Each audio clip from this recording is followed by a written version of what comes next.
So let me ask you something. Are you confident that you know how to de-escalate a situation with someone who's loud, rude, obnoxious, and in your face? Have you got the confidence, the skills, the knowledge to successfully de-escalate a situation, keep it from becoming a blown up, violent situation?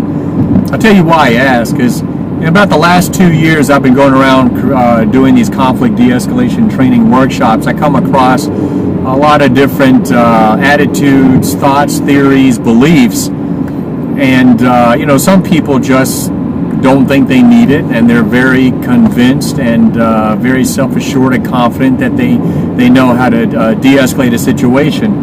And I wonder, where does that confidence come from? Where does that assurance come from? Is it coming from some actual training, a lot of experience, or are they just convinced that they know how to handle things? You see, in my 20 years as a police officer, and then in personal experiences and my own observation, I noticed that a lot of people, no, the vast majority of people, actually have no idea on how to properly de-escalate a situation. They have no idea of how critical their nonverbal body language is, really no awareness of the tone of voice and how important your tone of voice and the things you say and how you say it are.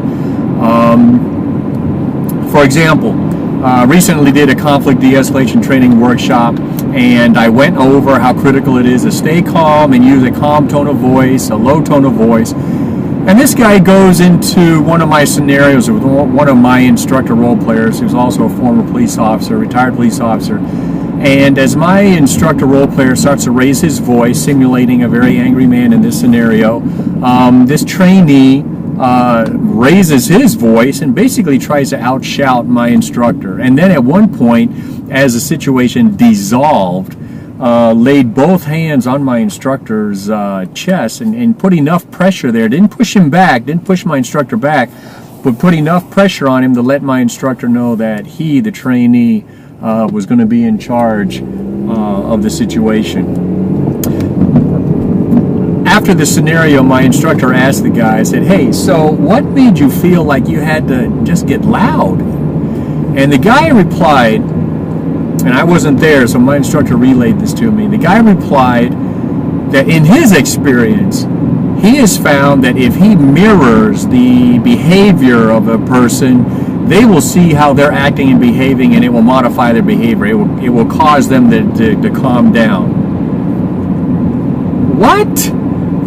That makes no sense. And personally, in 20 years as a law enforcement officer and personal experience and observation, I have never seen, nor am I ever aware of a situation where two people yelling and screaming at each other, a situation ever worked itself out. Calmly worked itself out peacefully with people yelling and screaming at each other. Tone of voice, things you say and what you say is so critical. And for all these people that are so self-assured and confident that they know how to de-escalate a situation, are they also aware of certain body postures, their body language, how important their body language is? Are they aware that there are certain body postures, body language that can be triggers? For example, folding your arms.